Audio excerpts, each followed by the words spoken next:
Le président Emmanuel Macron serait-il sur une pente glissante? À cette interrogation, la France insoumise peut répondre avec certitude, réclamant toujours la nomination à Matignon de la candidate du NFP, Lucie Castet. M. Bompard a mis en garde le chef de l'État sur RTL. Si vous ne le faites pas point, nous utiliserons les moyens constitutionnels à notre disposition pour vous renverser.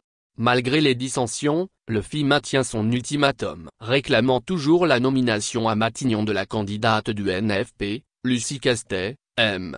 Bompard a mis en garde le chef de l'État sur RTL. Si vous ne le faites pas point, nous utiliserons les moyens constitutionnels à notre disposition pour vous renverser. En l'occurrence, la procédure de destitution prévue à l'article 68 de la Constitution, qui doit être déposée par un dixième des députés puis votée par les 2/3. Avec 72 membres au Palais Bourbon, nous avons un dixième des députés, a relevé l'élu des Bouches-du-Rhône, tandis que ceux qui soutiennent le président de la République représentent moins d'un tiers des députés à l'Assemblée nationale.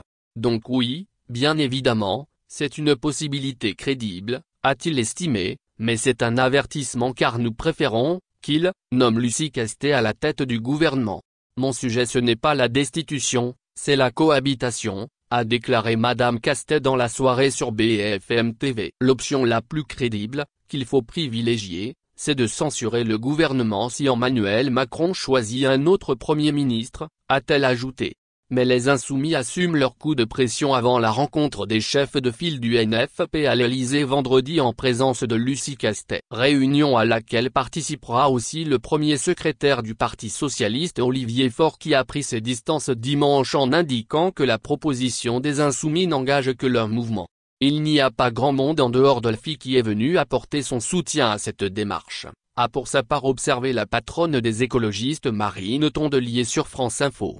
Est-ce que c'était opportun? Si c'était le cas je l'aurais dit depuis longtemps, a-t-elle ajouté, jugeant que chacun a le droit de faire ce qu'il veut au sein du NFP mais que la polyphonie qui se dégage de ça ne doit pas se transformer en cacophonie.